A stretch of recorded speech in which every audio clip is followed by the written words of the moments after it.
Hello everyone, I'm Lorraine Driscoll and welcome to another episode by Building Better Brains. So last time I talked about why so many children are struggling with working memory today, adults included, and what that can look like in your child's life, whether that's at school or at home.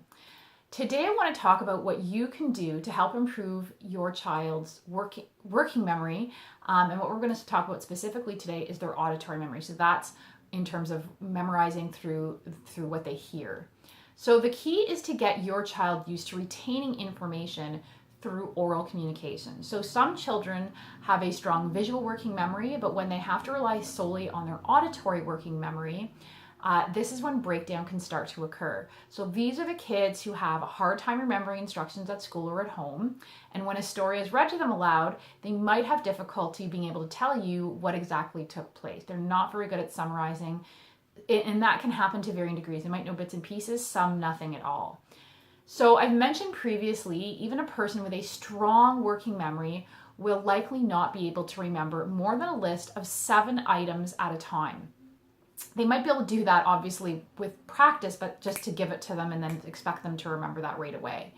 A person, however, with a weak working memory can usually not recall a list of more than 3, and even 3 might be pushing it. And you might see this in your own child at home or have heard this at school. You give them more than 2 instructions at a time, and this is when breakdown starts to happen. So my advice is to start small and increase the number of items in a list as your child continues to improve.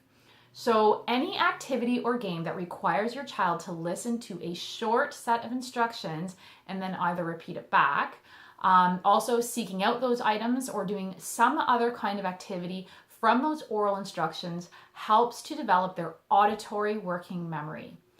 So when children were young, we did this with a games like Simon Says, for example. Today, I'm going to just mention 3 ways you can improve your child's auditory working memory. So stay tuned next week. I'll mention 3 more. I just don't want to overload you with 6 at a time. So number 1 is start by having your child just simply tune into the sounds around them.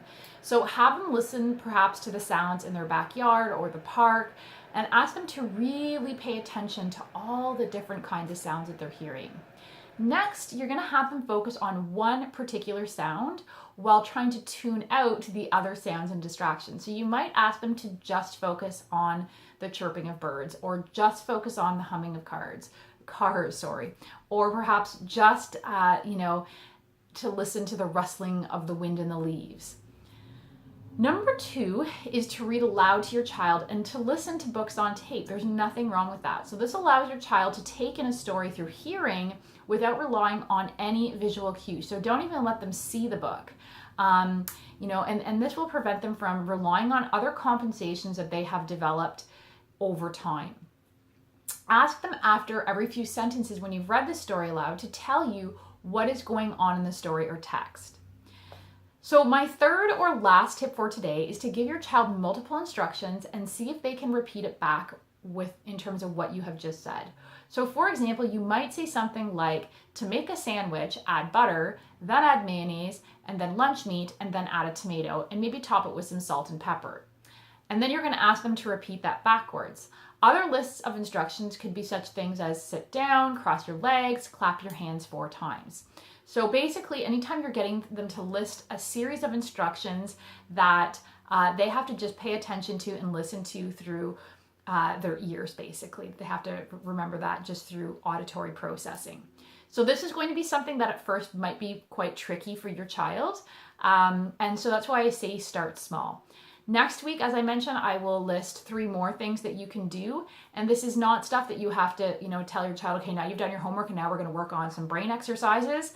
You can do it whenever you're in the car. You can do it at the dinner table. You can turn it into a game. You want to make this fun. You don't want to make this into another kind of activity where they feel like they're being singled out as if there's something wrong with them. So if you want to learn more about what you can do to help improve your child's brain health, both through food and through brain exercises and so forth, hop on to my website, www.lorrainedriscoll.com. Have a great Monday, everyone. Take care.